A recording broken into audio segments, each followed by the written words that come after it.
Quero adorar-te, quero louvar-te, Jesus Senhor. Quero adorar-te, quero louvar-te, Jesus Senhor.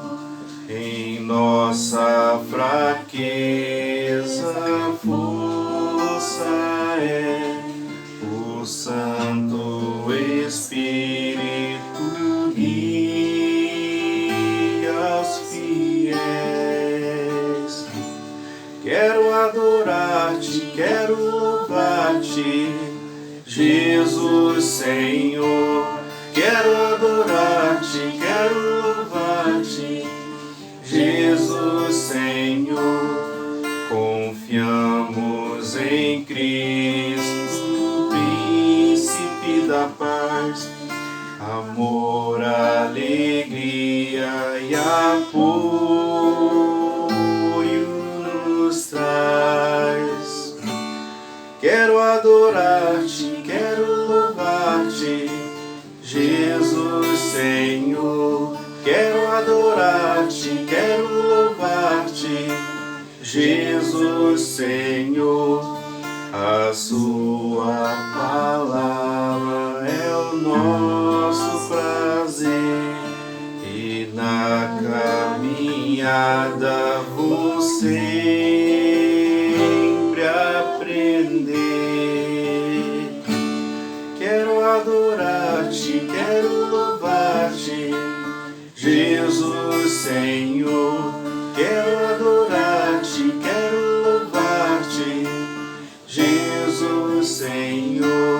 Quero adorar-te, quero louvar-te, Jesus Senhor. Quero adorar-te, Jesus Senhor.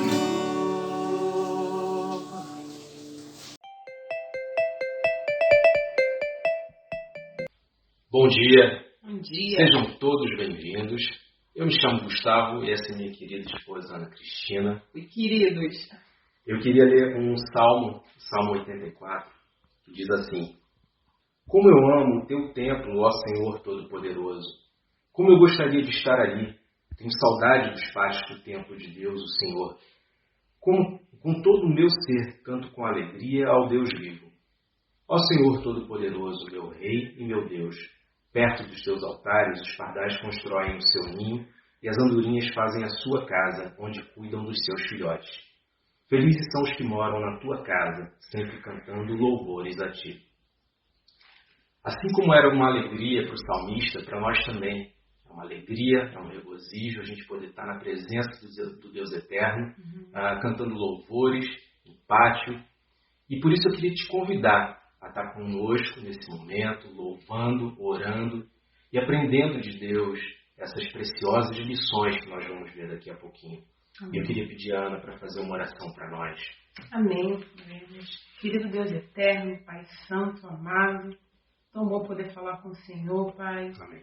Poder, Pai, estar conectada com o Senhor nesse momento e ter a certeza que o Senhor se faz presente, Pai, aqui e na casa de cada um dos meus irmãos, Pai. Amém. Eu oro, por favor, que nossas vidas possam ser, Pai, uma vida de louvor ao Senhor, Pai. Uma vida de gratidão ao Senhor por tudo que o Senhor tem nos dado, Pai. O Senhor tem nos protegido, tem cuidado de nossas famílias, Pai, tem nos ensinado, Deus, a Tua vontade, que é boa e agradável ao Senhor, Pai. Amém. Pai, muito obrigada por Jesus, Pai, Teu Filho amado e santo. Pai, oro, por favor, que o Senhor possa cuidar, Pai, de cada coisa que vai acontecer no culto, Pai, que o Teu Santo Espírito possa nos direcionar cada dia, Pai. Em nome de Jesus, eu oro e agradeço. Amém. Amém. Amém. Tenham todos um ótimo culto. Até já. Ótimo domingo, gente. Tchau. Olá, meu nome é Eliana, eu faço parte do Ministério de Mulheres e estou aqui para convidar você, mulher, para participar da nossa live que acontecerá dia 24, terça-feira, às 19 horas. Vamos abordar um tema que é um pouco desafiante para nós. Como lidamos, né? Como lidamos com o adoecimento do nosso corpo? das pessoas que amamos e de algum familiar, do ente querido. Como a gente lida com isso? Como ter esperança e como ver vitórias? Nesse bate-papo, terei uma participação da doutora Teara. Ela é oncologista, ela também é cristã e vai estar dividindo conosco as suas experiências e vivências, tanto com Deus quanto com pacientes. Aguardamos você para participar conosco nesse dia. Será no Instagram da igreja, ICI Rio de Janeiro. Venha participar conosco. Em setembro desse ano, uma irmã africana sugeriu um encontro virtual de mulheres com todas as nossas igrejas que falam a língua portuguesa. O que fisicamente poderia ser quase impossível, graças à tecnologia e debaixo da permissão do nosso Deus, ontem esse sonho se tornou realidade. Mulheres do Brasil, de Angola e Moçambique, juntas num só espírito e coração, como em João 17:23. Conectadas e promovendo conexões. A Igreja do Rio de Janeiro teve o privilégio e a honra em servir ativamente em diferentes áreas desse evento. Gostaríamos de agradecer e dizer o quanto Deus tem derramado suas bênçãos sobre nós. Gostaríamos de agradecer a toda a equipe de mídia e de suporte técnico, as apoiadoras das palestrantes, as mediadoras que atuaram depois das palestras e as palestrantes. Foi tudo tão especial. Muito obrigada por suas orações, por sua participação. Queríamos, enfim, agradecer e dizer muito obrigado. Bom dia, igreja. Eu sou a Adélia e nesta manhã venho fazer uma oração em agradecimento ao nosso Pai por nos dar a esperança de que dias melhores virão. Vamos orar? Pai amado, Pai celestial, eu te agradeço por toda a proteção, por todo o seu amor, por todo o seu cuidado que o Senhor nos concede dia após dia.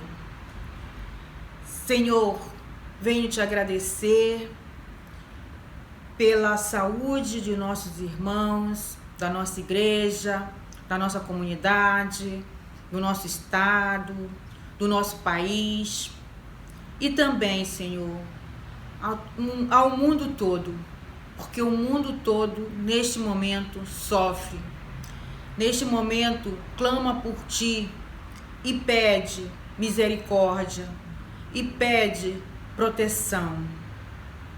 Pai amado, oramos, te pedimos que o Senhor possa nos livrar das doenças, dos infortúnios, dos sofrimentos, de tudo, Pai. Senhor, eu te rogo, em nome do Teu Filho Jesus, para que o Senhor possa iluminar a mente das pessoas que decidem, dos nossos governantes, não só do Brasil, mas do mundo todo. Que essa vacina, que a comunidade científica, as vacinas, que a comunidade científica estão dizendo que pode combater esse vírus, possam efetivamente dar efeito e nos imunizar, para que o mundo possa viver com segurança, com tranquilidade. Nós estamos passando uma fase muito difícil e precisamos, Senhor, de Ti. Precisamos do Seu cuidado, da Sua proteção, do Seu livramento. Eu te peço, ó Pai, que o Senhor possa continuar iluminando a todos aqueles que dependemos neste mundo. Que o Senhor possa lançar mão da sua proteção. Que o Senhor possa nos inspirar para encontrar o caminho. Eu peço e oro e te agradeço ao mesmo tempo, dia após dia, que o Senhor nos conceda, Senhor, a paz que tanto buscamos.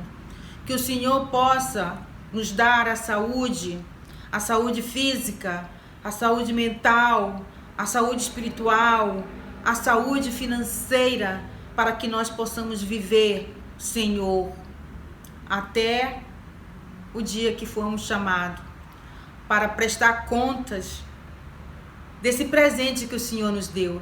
Sim, ao estarmos vivos aqui, isto é um presente, isto é uma oportunidade que o Senhor está nos dando para que nós possamos fazer a Tua vontade, não a nossa. Eu te agradeço, Pai, por tudo que o Senhor tem feito por mim, por nós, por toda a comunidade, por todo o mundo. Que o Senhor possa continuar nos orientando, que o Senhor possa adentrar no lar de cada um dessas pessoas que estão aqui neste momento, que possa também irradiar luz, paz, saúde, harmonia para todos os lares que buscam, que te buscam, que queiram te conhecer. Que o Senhor possa nos iluminar, que o Senhor possa nos ensinar dia após dia. Eu oro e agradeço em nome do seu Filho Jesus por todos os livramentos que o Senhor fez na minha vida, na vida da comunidade como um todo, na vida da igreja, na vida dos meus irmãos da fé. Nós estamos aqui te pedindo juntos, orando, porque nós acreditamos que a mensagem que o teu Filho deixou aqui neste mundo possa ser propagada e que o Senhor possa continuar nos iluminando, que o Senhor possa continuar nos estendendo a mão para todos aqueles que te buscam. Eu te agradeço, não só em meu nome, mas em nome de toda a nossa igreja. Que o Senhor, seu Filho Jesus, ao morrer por nós, Ele nos deixou aqui o Consolador, para que a gente possa continuar falando da tua mensagem. Só a tua mensagem, só esses ensinamentos, só com a fé nós podemos vencer as vicissitudes que vivemos dia após dia. E é por isso que eu te agradeço em nome do teu Filho Jesus. Amém.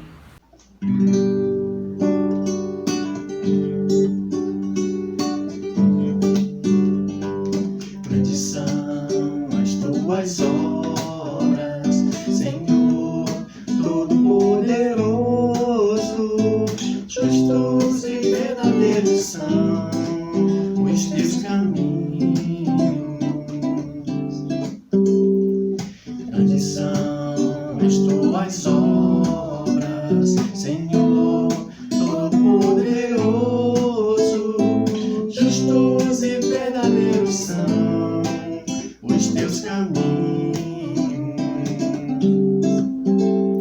Ó Rei das nações, que não temerá, que não glorificará teu nome. Ó Rei das nações, que não te louvará, pois só teu nome é santo. Ó Rei das nações, que não temerá, que não glorificará teu nome. Ó Rei das nações, que não te louvará, pois só teu nome é santo. Todas as nações virão e adorarão diante de ti, pois os teus atos de justiça se fizeram manifestos. Todas as nações virão e adorarão diante de ti, pois os teus atos de justiça se fizeram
doce canto cantarás de alegria cada dia. Embora provas e tristeza enfrentarás, em teu ser um doce canto cantarás. Cântico Cântico celeste, cântico celeste, cântico celeste terá em teu coração, em teu coração, em teu coração. aflição. Embora na aflição, Fácil é cantar, fácil é cantar, fácil é cantar, fácil é cantar na paz. venha Quando vem é melhor cantar. Pela noite passará o teu pavor, tuas provas já não temas. Hoje ores, hoje sirvas ao Senhor. Logo o sol brilhará em teu coração. cântico celeste, Cântico celeste, cântico celeste terá em teu coração, em teu coração, em teu coração. aflição. Embora na aflição, Fácil é cantar, fácil é cantar, fácil é cantar, fácil é cantar na paz. venha Quando vem é melhor cantar. venha Quando vem é melhor cantar. venha Quando vem é melhor cantar.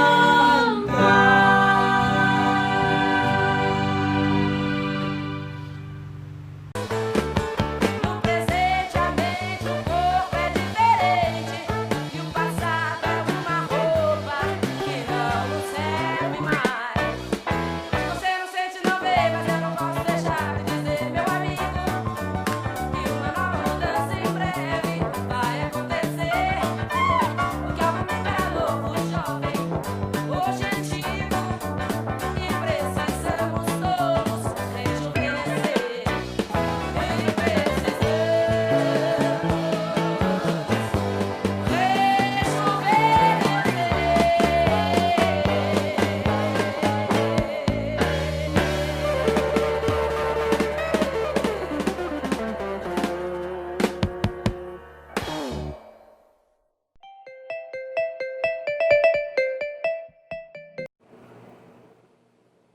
Bom dia a todos. Muito obrigado pelo privilégio de poder estar aí na tua casa, enfim, no teu dispositivo hoje de manhã. Quero dar um bom dia à igreja, quero dar um bom dia aos amigos e às amigas que nos visitam no nosso canal, que hoje, no dia que eu estou gravando essa mensagem, já ultrapassou aí mais de 900 inscritos. Muito obrigado pelo trabalho dos irmãos que têm editado esses vídeos, que têm se esforçado para oferecer o melhor possível. Também agradeço a todos que participaram dessa transmissão com a oração, com a oferta, com o bem-vindo, com os louvores. Muito obrigado a todos por isso. Eu gravo essa pregação na sexta-feira, mas eu sei que ontem tivemos um evento das mulheres das igrejas do Brasil, Angola e Moçambique, chamado Conexões, e hoje, no momento em que eu gravo essa pregação, já tinham quase 1000 mulheres inscritas nesse evento, que aconteceu ontem, com mais de 20 aulas acontecendo simultaneamente. Então eu tenho a crença, a fé de que de fato foi incrível e que Deus foi muito glorificado com as mensagens e com toda a organização. Muito obrigado a todas vocês, mulheres, pela inspiração que vocês estão sendo o nosso país, para a nossa igreja. Hoje eu entro na terceira aula da série A História que Mudou o Mundo. Domingo passado nós falamos sobre o protagonista dessa história, que na minha visão, ao longo dos meus quase 30 anos de cristão, lendo e relendo o livro de Atos, que é o livro que nós estamos estudando, o capítulo 1 e o capítulo 2, foi o Espírito Santo. Foi o grande protagonista, é o grande protagonista do livro de Atos. E eu espero que você tenha se convencido, domingo passado, que o Espírito Santo é Deus, e que ele é mais uma pessoa da Trindade, que você, cristão, como eu, que já o recebeu quando batizado, que nós possamos nos permitir nos encher desse Espírito, para que por meio da nossa fé e das nossas decisões diárias, nós podemos exalar, né, a fragrância, o aroma do Espírito de Deus em amor, em bondade, em mansidão, em domínio próprio, em alegria, em fidelidade, em pureza, em equilíbrio para esse mundo que nos cerca. E que você, não cristão, que ainda não recebeu esse Espírito, que ainda não tenha vivido a experiência de ser batizado, você possa ter sido despertado, pelo menos com a curiosidade, com o interesse de conhecer mais sobre esse Deus que tem o poder de nos transformar por meio do seu Espírito. Hoje eu vou falar sobre o roteiro da história que mudou o mundo. Toda história tem um roteiro. Eu não sou cineasta, mas nas pesquisas que fiz, a definição de um roteiro é um documento narrativo utilizado como diretriz para espetáculos de cinema, televisão ou até mesmo jogos eletrônicos. No cinema, o roteiro é a base do filme, é a primeira parte que nasce antes do próprio filme. Todo roteiro tem um argumento. E o argumento, geralmente, é a primeira questão a ser desenvolvida por um roteirista. É a ideia trabalhada sobre a qual se desenvolverá uma sequência de atos e acontecimentos que constituirão futuramente o roteiro. Então, o roteiro é o texto do filme. Geralmente se origina no argumento, mas é adaptado com falas, com cenas, para ser filmado. É basicamente a transcrição da história de uma forma que possa ser montada e encenada. Temos que lembrar que o livro de Atos é um documento histórico. Não é nem um filme, nem um jogo eletrônico, é um documento histórico. Escrito por Lucas, há 2000 anos atrás, para um destinatário específico, chamado Teófilo, que nós não sabemos exatamente quem é, e que pela vontade de Deus chegou até nós inteiro depois de 2000 anos.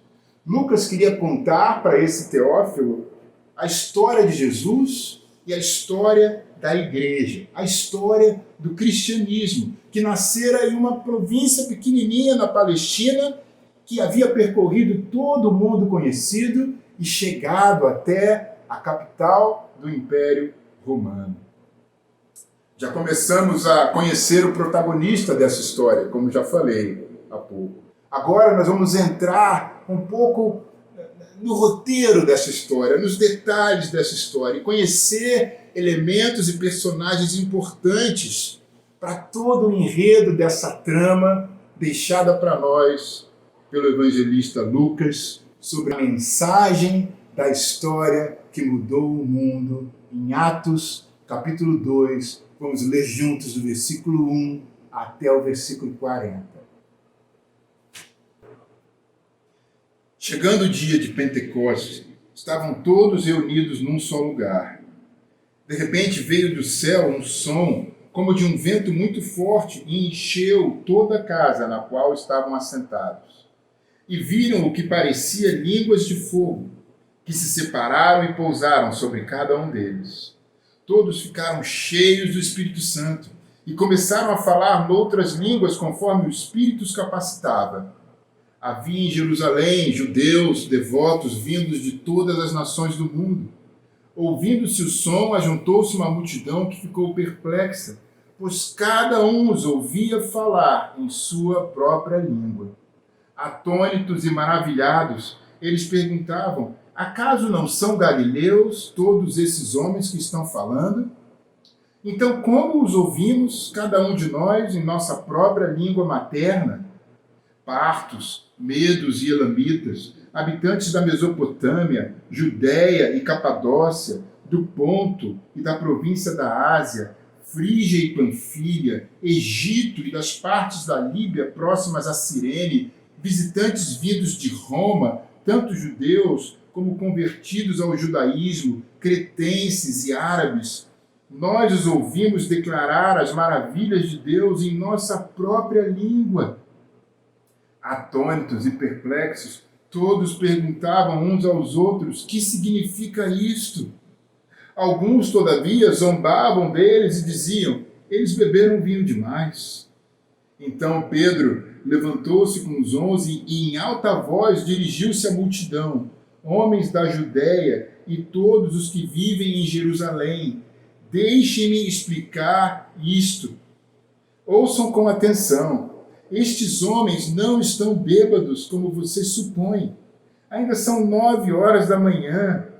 Ao contrário, isto é o que foi predito pelo profeta Joel. Nos últimos dias, diz Deus, derramarei do meu espírito sobre todos os povos. Os seus filhos e as suas filhas profetizarão. Os jovens terão visões, os velhos terão sonhos. Sobre os meus servos e as minhas servas derramarei do meu espírito naqueles dias, e eles profetizarão. Mostrarei maravilhas em cima no céu e sinais embaixo na terra, sangue, fogo e nuvens de fumaça.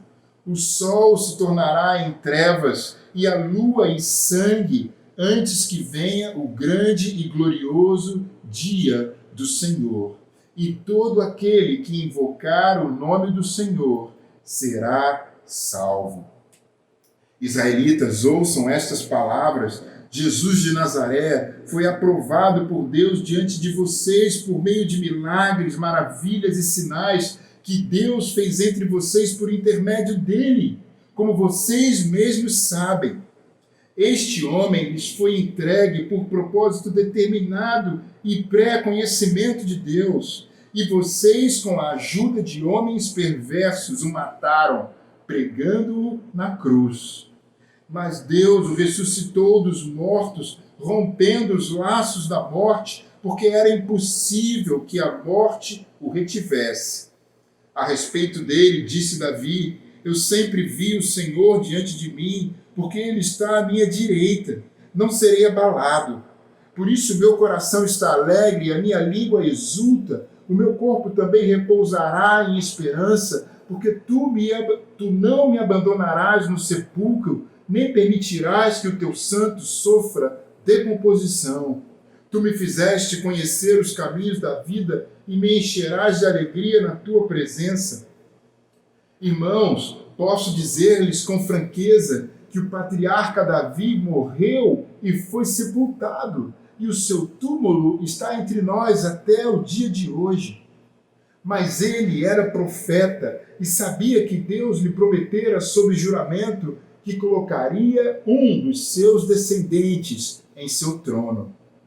Prevendo isso, falou da ressurreição do Cristo, que não foi abandonado no sepulcro e cujo corpo não sofreu decomposição. Deus ressuscitou este Jesus e todos nós somos testemunhas desse fato. Exaltado à direita de Deus, ele recebeu do Pai o Espírito Santo prometido e derramou o que vocês agora veem e ouvem. Pois Davi não subiu aos céus, mas ele mesmo declarou: o Senhor disse ao meu Senhor: senta-te à minha direita, até que eu ponha os teus inimigos como estrado para os teus pés.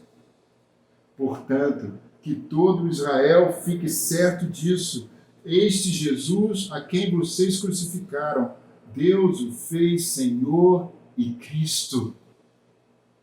Quando ouviram isso, ficaram aflitos em seu coração e perguntaram a Pedro e aos outros apóstolos: irmãos, que faremos? Pedro respondeu: arrependam-se e cada um de vocês seja batizado em nome de Jesus Cristo para perdão dos seus pecados e receberão o dom do Espírito Santo, pois a promessa é para vocês, para os seus filhos e para todos os que estão longe, para todos quantos o Senhor, o nosso Deus, chamar. Com muitas outras palavras os advertiu e insistia com eles: salvem-se desta geração corrompida. Os que aceitaram a mensagem foram batizados, e naquele dia houve um acréscimo de cerca de 3.000 pessoas. Amém. Um dia vital para a igreja. Um dia divisório na história do mundo.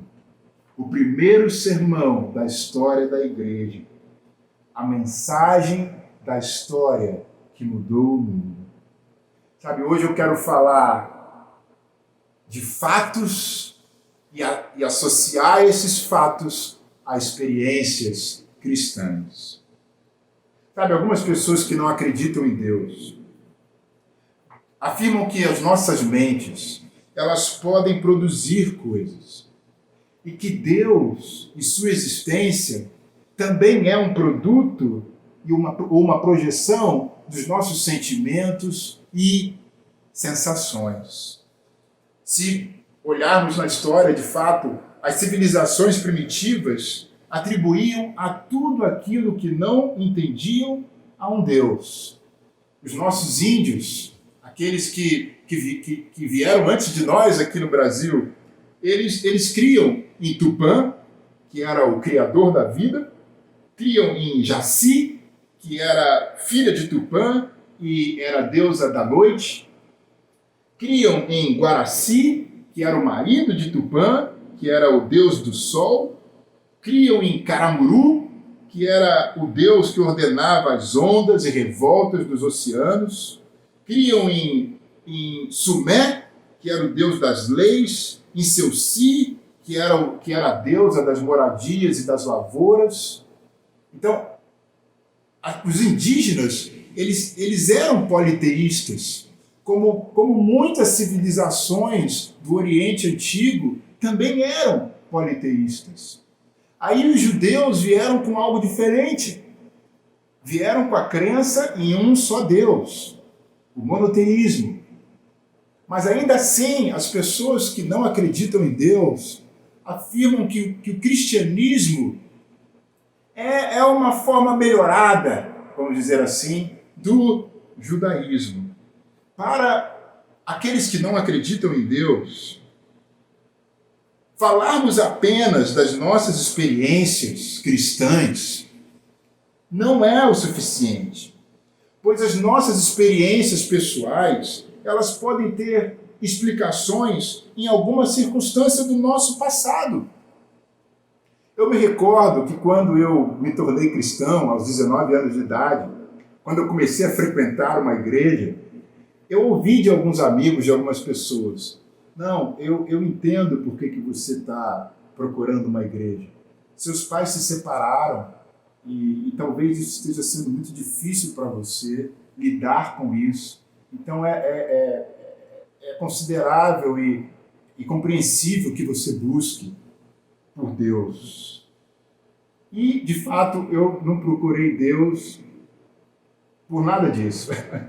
Eu procurei Deus porque realmente eu vi a necessidade de transformar a minha vida. Mas nossa posição como cristãos, irmãos e irmãs, não pode ser apenas baseada em nossas experiências, apesar de válidas, apesar de importantes. E nós vamos ouvir, quando eu terminar essa mensagem, algumas experiências maravilhosas. Mas expor a causa cristã apenas em experiências ou em apelos como venha a Jesus que você vai encontrar a paz. Venha a Jesus que você vai encontrar um amigo. Venha a Jesus que você vai encontrar a cura. Isso não é suficiente para quem não crê em Deus. Quando eu relatava as minhas experiências cristãs para os meus amigos no passado, eu ouvi de alguns assim: que alegria, Anderson, saber que você está melhor do que você estava. Eu sou agradecido por qualquer meio que possa libertar as pessoas de seus problemas ou aflições. Se isso te fez bem, se isso te fez melhor, siga adiante. Eu sou diferente. Eu não preciso do que você está falando ou me oferecendo, Anderson. Eu tenho emprego, tenho esposa, tenho uma vida legal, tenho filhos, tenho um bom trabalho. Muito obrigado, mas eu não preciso disso. O sermão de Pentecostes é uma resposta a todos esses comentários. Algo espantoso aconteceu com os discípulos. Em Atos 2, versículo 7, atônitos e maravilhados, eles perguntavam: acaso não são galileus todos esses homens que estão falando? Então como os ouvimos cada um de nós em nossa própria língua materna? Alguns diziam que eles estavam bêbados. Versículo 12 e 13, atônitos e perplexos, todos perguntavam uns aos outros: o que significa isso? Alguns, todavia, zombavam deles e diziam: eles beberam vinho demais. Era uma festa religiosa que estava acontecendo em Jerusalém, a festa de Pentecostes. E haviam judeus de todas as partes do mundo, judeus da diáspora, viajavam a Jerusalém para celebrar essa festa. E era impressionante o que aconteceu lá, porque os apóstolos, os discípulos estavam lá, o Espírito Santo desce sobre eles, em forma de segundo a Bíblia, em labaredas de fogo. Eu acredito que isso são metáforas, eu não acredito que isso aconteceu literalmente, mas o fato é que os discípulos falavam e todas aquelas pessoas que estavam lá, das mais diversas regiões do mundo, entendiam a fala deles nos seus próprios idiomas. Aquilo foi algo louco. E muitos que estavam ali conheciam os discípulos, sabiam quem eles eram. E aquele milagre, aquela coisa extraordinária acontecendo ali, teve um impacto tremendo em todos aqueles que ouviram.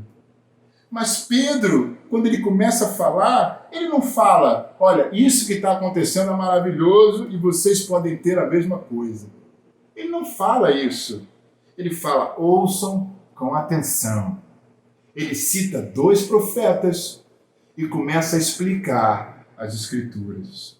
O sermão de Pedro é um recital de fatos e explicações.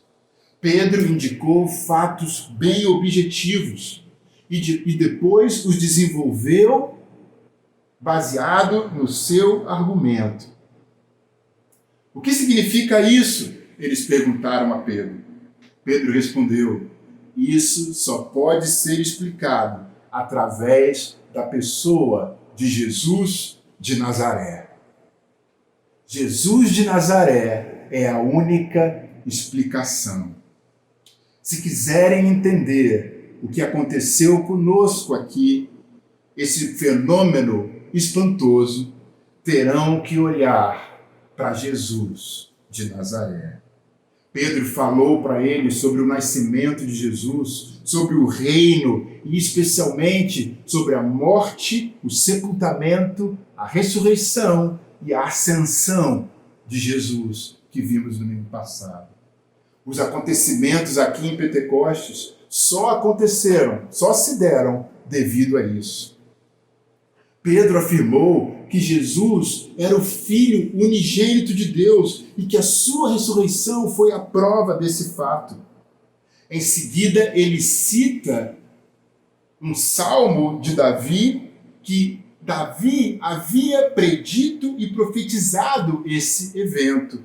É o Salmo 16, versículo 8 a 11, e o Salmo 110, versículo 1.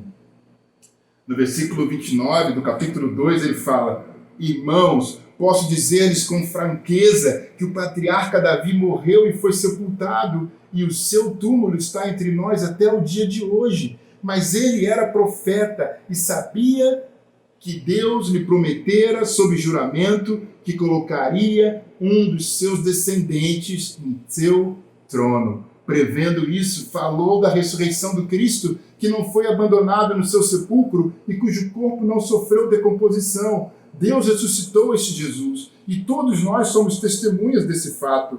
Exaltado à direita de Deus, ele recebeu do Pai o Espírito Santo prometido e derramou o que vocês agora veem e ouvem. Pois Davi não subiu ao céu, mas ele mesmo declarou: o Senhor disse ao meu Senhor: senta-te à minha direita, até que eu ponha os teus inimigos como estrado para os teus pés. Atos 2, 29 a 35. O poder enviado, o Espírito Santo, era uma promessa que Jesus Cristo havia feito. Essa era a única explicação do que estava acontecendo. Pedro não respondeu em termos de teoria, Pedro não respondeu em termos de uma análise psicológica, não tentou explicar o fato. A explicação era uma só: Jesus. Jesus era o argumento desse roteiro. Jesus era um personagem histórico. Como foi Tutancâmon, como foi o rei Dário, como foi Nabucodonosor, como foi Alexandre o Grande, como foi Júlio César, como foi Martin Luther King, como foi Malcolm X, como foi Nelson Mandela, como foi Barack Obama, como foi Zumbi e Dandara dos Palmares, como foi Teresa de Benguela, como foi José do Patrocínio, como foi Luiz Gama, como foi Lima Barreto, como foi Machado de Assis, André Rebouças, Carolina Maria de Jesus, Milton Santos, Abdias do Nascimento, Lélia Gonzalez, Teodoro Sampaio, Sueli Carneiro, Heitor dos Prazeres, Antonieta de Barros e tantos outros. Personagens históricos que fizeram diferença nesse mundo. Isso não era uma teoria, isso não era uma experiência, foram eventos que pertenceram à história, narrados aqui por Lucas em Pentecostes. Pedro começou o seu sermão assim. E depois ele acrescenta um segundo elemento ao seu sermão. Depois de afirmar que Jesus era o argumento de tudo aquilo, que Jesus existiu, que Jesus era um personagem da história, real e verdadeiro, ele fala das profecias. Ele cita Joel, um profeta que vivera séculos antes de Jesus, lá no versículo 14. Então Pedro levantou-se com os 11, em alta voz dirigiu-se à multidão: homens da Judéia e todos os que vivem em Jerusalém, deixem-me explicar isto, ouçam com atenção. Estes homens não estão bêbados, como vocês supõem, ainda são 9 horas da manhã. Pelo contrário, isto é o que foi predito pelo profeta Joel. Está lá em Joel 2, versículo 28 ao 32, essa citação que Pedro faz aqui. A vida e a morte de Jesus são cumprimento da profecia, e é um dos principais, é um outro argumento desse sermão. Além de Jesus, as profecias escritas sobre ele séculos antes dele vir ao mundo. É interessante, amigos e amigas, porque Pedro, ele vai se repetir anos mais tarde. Olha só, em 1 de Pedro, no capítulo 1, olha o que ele vai falar. Foi a respeito dessa salvação que os profetas que falaram da graça destinada a vocês a investigaram e examinaram, procurando saber o tempo e as circunstâncias para os quais apontava o Espírito de Cristo que neles estava, quando lhes predisse os sofrimentos de Cristo e as glórias que seguiram aqueles sofrimentos. Então, Pedro aqui, anos para frente, ele está voltando a falar na sua carta sobre os profetas que haviam predito os acontecimentos que se deram com Jesus Cristo. Na sua segunda carta, no capítulo 1, no versículo 13, ele vai falar aqui: de fato, não seguimos fábulas engenhosamente inventadas quando lhes falamos a respeito do poder e da vinda de nosso Senhor Jesus Cristo. Pelo contrário, nós fomos testemunhas oculares da sua majestade. Ele recebeu honra e glória da parte de Deus Pai, quando da suprema glória lhe foi dirigida a voz que disse: este é o meu Filho amado, em quem me agrado. Nós mesmos ouvimos essa voz vinda do céu, quando estávamos com ele no Monte Santo. Assim, temos ainda mais firme a palavra dos profetas, e vocês farão bem se a ela prestarem atenção, como uma candeia que brilha em lugar escuro, até que o dia clareie e a estrela da alva nasça em seus corações. Antes de mais nada, saibam que nenhuma profecia da Escritura provém de interpretação pessoal, pois jamais a profecia teve origem na vontade humana, mas homens falaram da parte de Deus, impelidos pelo Espírito Santo. 2 de Pedro, capítulo 1, versículo 13 a 21. Pedro está prestes a morrer. E o que ele está lembrando aqui aos seus leitores? Ele está dizendo: eu vou morrer, por isso eu quero que vocês se firmem no que vocês já ouviram, para enfrentarem esse mundo cruel. Qual era o fundamento dessa fé? Qual era o fundamento dessa crença descrita por Pedro? Ele fala: eu sou testemunha, eu ouvi a voz, eu ouvi Deus falando que Jesus era o Filho dele. Mas se vocês não creem no meu testemunho, eu vou dar para vocês um outro elemento de prova: as profecias. As profecias cumpridas. Pedro, no fim da sua vida, está pregando o mesmo sermão que ele pregou lá em Pentecostes, em Jerusalém, falando do seu testemunho e das profecias. Pedro citou, como eu já falei, o profeta Joel e o rei Davi. As profecias são fatos. Elas foram escritas séculos antes do nascimento de Jesus. Profecias acerca de uma pessoa que haveria de vir. Elas foram escritas com vários pormenores sobre essa pessoa, sobre o seu nascimento, sobre a pobreza da sua vida, sobre a sua entrada em Jerusalém sentado em cima de um jumentinho, sobre a traição que sofreria sobre o preço de 30 moedas, sobre a sua morte, a sua ressurreição, a sua ascensão e o envio do Espírito Santo. Tudo isso foi profetizado séculos antes de Jesus vir ao mundo. Isso é a base da fé cristã.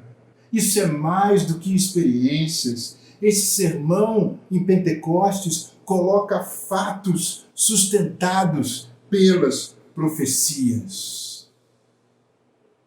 A pergunta é: como explicar as profecias? Pedro fala no versículo 21 do capítulo 1 da sua segunda carta.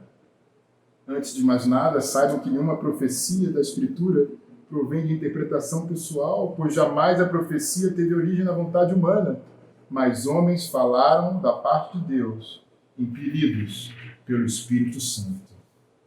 As profecias não vieram da mente ou da imaginação humana. O profeta não era um filósofo que sentava num banco, ficava pensando filosoficamente sobre a vida, até que vinha uma ideia brilhante e ele apresentava. Não, um profeta falava aquilo que vinha diretamente de Deus. O ser humano não é capaz de predizer fatos. Alguns até tentam fazer isso, né? Os videntes, e tem pessoas que acreditam nisso. Nós até podemos fazer prognósticos, oferecer teorias. Estamos aí nessa coisa da vacina, da Covid, né? Tantas são as teorias, tantos são os prognósticos de quando ela vai, de fato,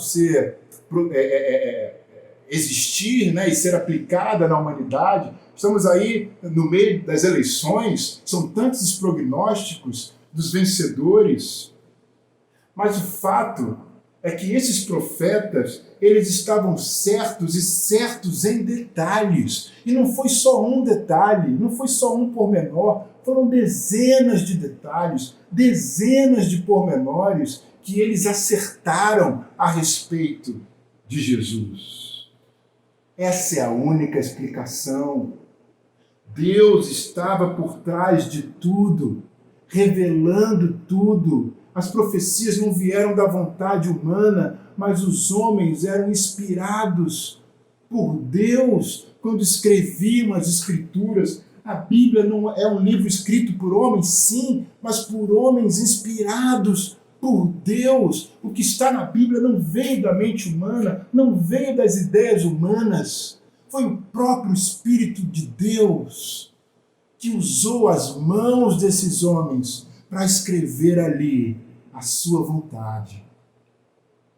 Os profetas não diziam, eu tive uma ideia brilhante, mas diziam, veio a mim a palavra do Senhor, o Senhor me falou, eram dadas a eles as palavras que deviam falar. A vida e a morte de Jesus foram cumprimento de profecias. Essa era a base da mensagem de Pedro, e isso era incontestável. A mensagem de Pedro nos lembra o Deus vivo. Deus não é uma abstração, Ele dá revelação, Ele dá conhecimento, Ele informa, Ele instrui. Pedro declarou através das profecias que Deus tem um grande plano para esse mundo. Não há outra esperança.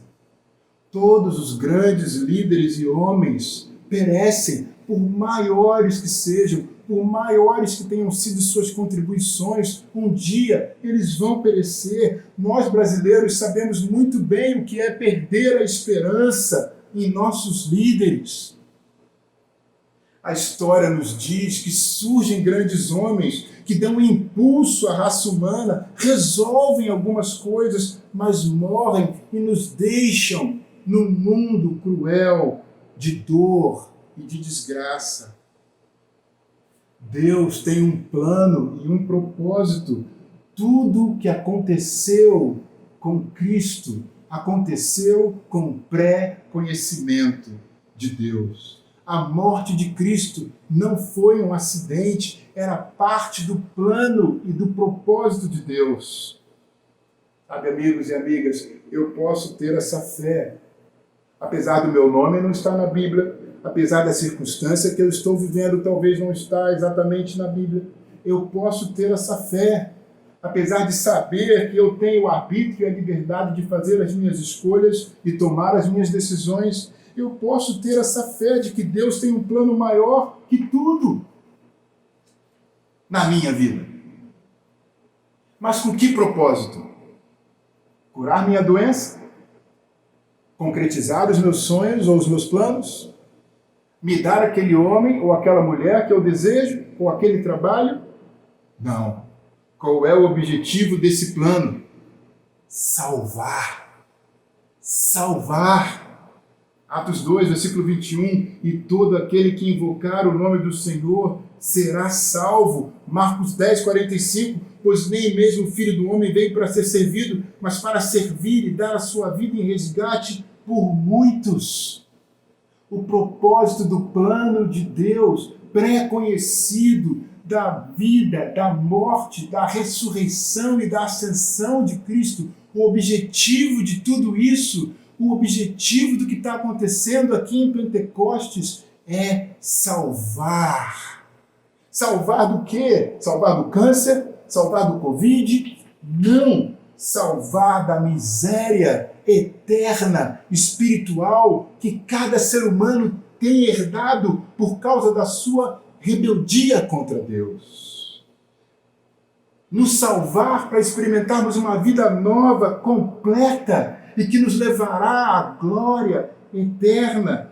Todos os profetas predizeram isso, que todos deveriam esperar por um libertador. E como ele efetuaria essa libertação, levando a culpa dos nossos pecados, fazendo aquilo que eu e você não fomos capazes de fazer. A cruz foi o método de Deus de nos salvar. Jesus foi forte o suficiente para suportar a dor dos nossos pecados. A morte não venceu Jesus. Jesus era Deus, Jesus era infinito, Jesus era divino. Todos nós precisamos ser libertos do poder da culpa e da escravidão do pecado, e só Jesus pode nos libertar.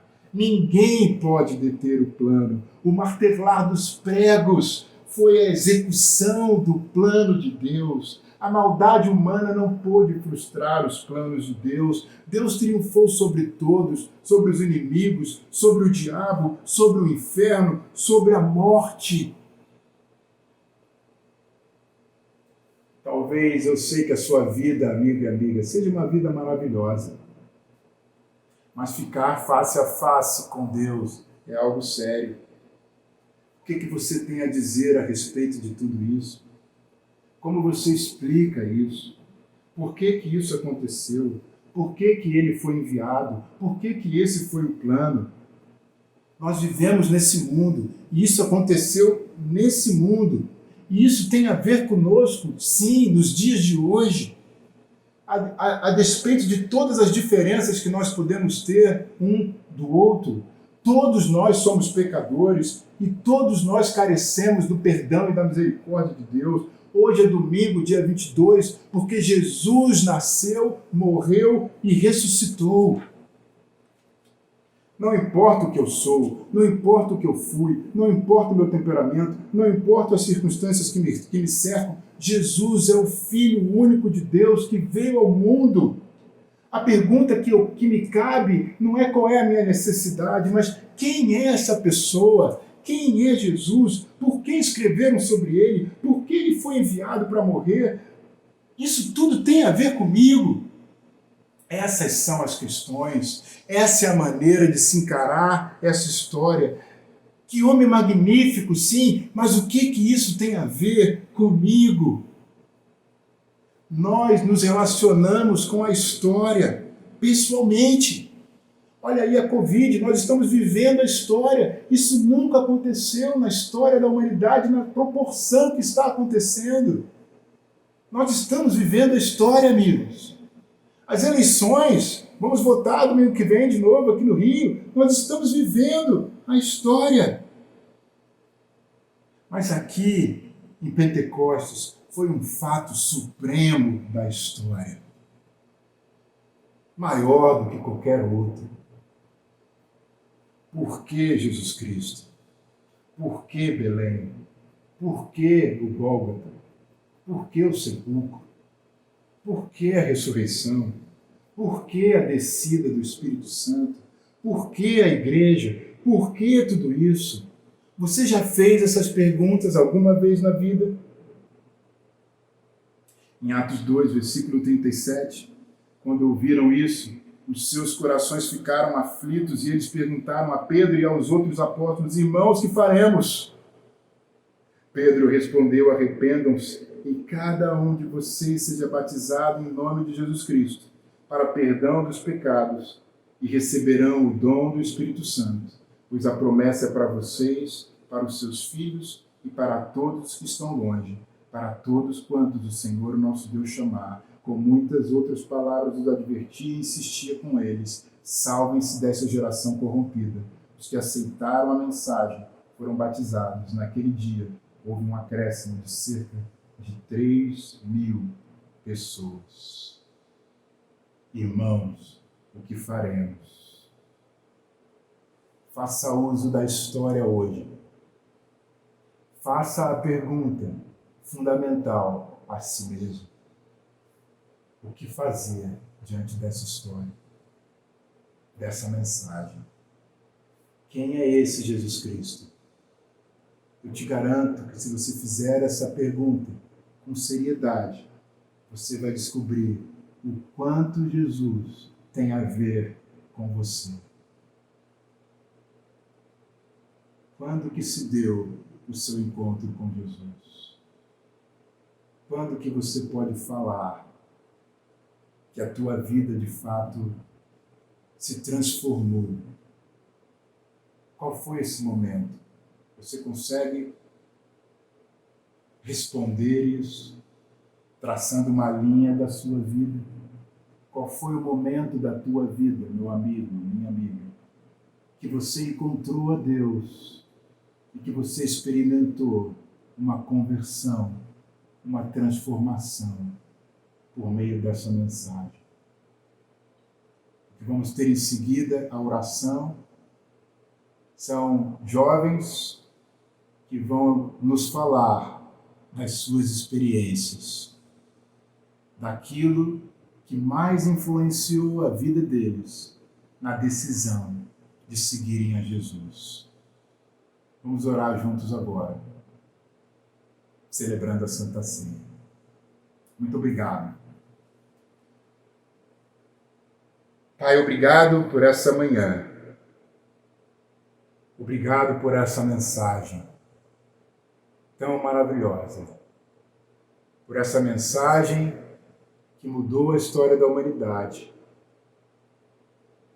Por essa mensagem pregada por homens comuns, falhos, mas que foram perdoados e acolheram o teu perdão em toda a sua glória e se levantaram em alta voz para afirmar que Jesus era o teu filho, que Jesus viveu, morreu, ressuscitou e ascendeu aos céus, que Jesus venceu a morte, que Jesus é o significado de tudo, que Jesus é o Senhor e Salvador da humanidade.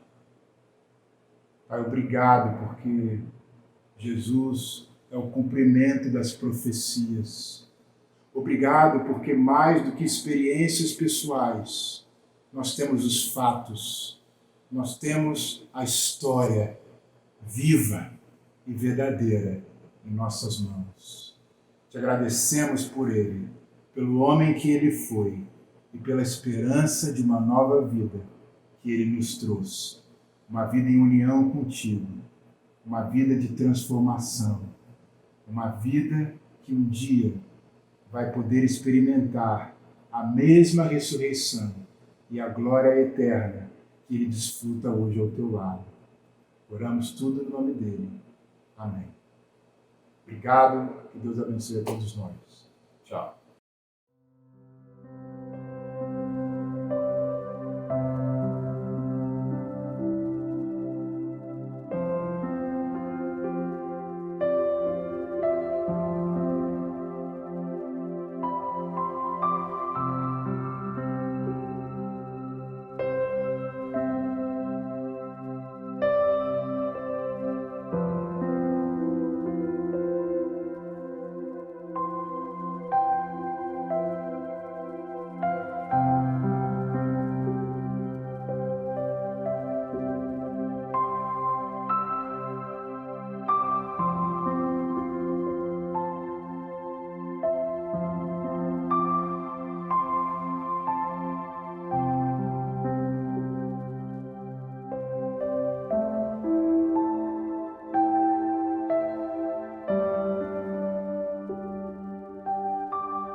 Bom, o que mais teve impacto na minha decisão de me tornar uma cristã diante da mensagem do Evangelho foi aprender sobre o arrependimento, porque trouxe uma esperança muito grande para mim de mudança, trouxe uma alegria muito profunda e uma leveza também, porque eu vinha de convicções muito fortes e padrões altíssimos que muitas vezes eu mesma não conseguia atingir de caráter e conduta. E aquilo me fechava muito, me fazia me distanciar das pessoas e eu vivia com um coração muito preso, um coração muito duro e sem expectativa de mudança de vida, sem expectativa de ter felicidade. Eu achava que eu já estava bem, sozinha.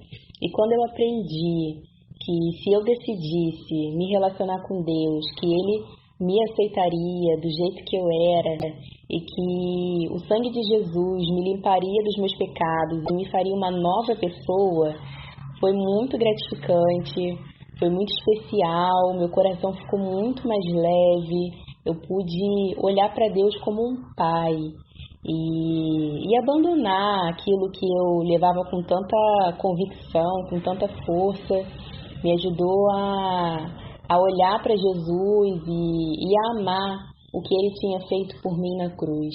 Então, eu me enchi de gratidão, eu pude ver o quanto que eu poderia ter uma nova chance e que tudo bem se eu voltasse atrás em alguma palavra que eu tinha falado, alguma coisa que eu tinha feito, porque Jesus ia ser uma nova identidade para mim.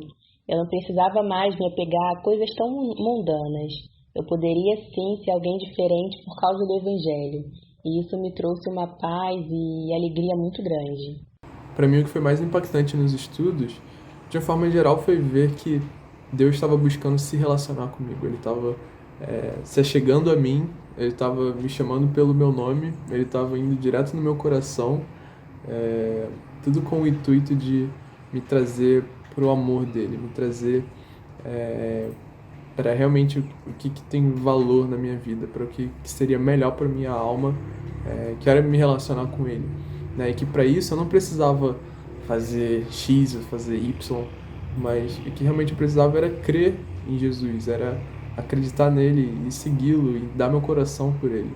Isso trouxe uma leveza tão grande para o meu coração, porque eu cresci na minha vida com a tendência de me sentir culpado, de olhar para mim mesmo, me julgar, mas o poder de Deus e a graça dele se mostraram assim, claramente muito mais poderosos do que os meus pecados, sabe? Então, foi isso. Oi, gente, meu nome é Bruna e eu tô aqui pra falar pra vocês o que mais impactou a minha decisão de me tornar uma cristã. E definitivamente o que mais me influenciou foi o amor de Cristo através da obra dele realizada na cruz pela minha vida. E uma passagem que eu quero muito destacar em relação a isso, que me ajudou muito a entender isso, foi João 17, em que Jesus ora pela nossa vida. Jesus, ele ora pelas pessoas que creriam nele um dia. Ele ora para que a gente saiba que Deus, que o Pai o enviou e amou a ele assim como ele nos ama, que Deus nos ama assim como ele ama Cristo. Isso foi muito profundo para mim de entender. E para mim foi ainda mais profundo de ver que Jesus ele estava orando com um amor tão profundo pela minha vida antes de passar pelo maior sofrimento da vida dele. Isso me impactou muito e depois que isso me foi apresentado, eu simplesmente não vi mais nenhuma opção. Para mim, viver sem Jesus não fazia mais sentido, viver longe do amor dele não fazia sentido. Para mim, eu vi seguir Jesus como o único caminho da minha vida. Então é isso, hoje eu sou uma discípula, eu me sinto profundamente amada por Cristo e eu sigo a Ele com muita, muita alegria. Então eu queria compartilhar um pouco sobre o aspecto do Evangelho que mais me marcou quando eu estava estudando a Bíblia. E esse aspecto foi a graça de Deus. Com certeza foi o que mais me marcou, porque eu lembro que eu me sentia muito, muito culpado por causa do meu pecado. Eu me sentia com um peso enorme por causa da consequência que eu sabia que aquilo ia ter. E saber que Deus...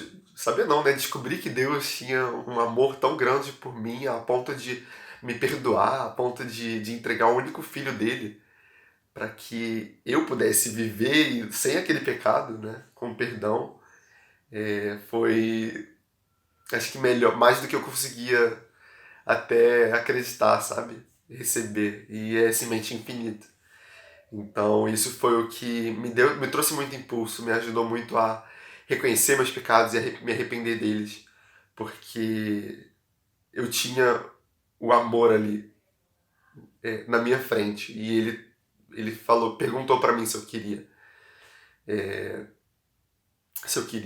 o perdão, se eu queria viver uma vida livre daquilo, e eu aceitei. Então é por isso que esse foi o aspecto que mais me marcou. Oi gente, nosso culto está encerrando, mas eu queria lembrar vocês de dar o seu like no vídeo, se inscrever no canal, compartilhar ele com seus amigos, com sua família. Ativa o sininho também para poder receber as notificações. Isso nos ajuda bastante para poder levar essa mensagem para mais pessoas. E se você tiver interesse em conhecer isso mais profundamente, conhecer mais profundamente a Deus, a Bíblia, temos um formulário aqui embaixo para você preencher, alguém vai entrar em contato com você. E se você também tiver algum pedido de oração, nós temos outro formulário para isso, também aqui na descrição do vídeo. Preenche, alguém vai entrar em contato com você. Mas é isso por hoje, muito obrigado, até semana que vem.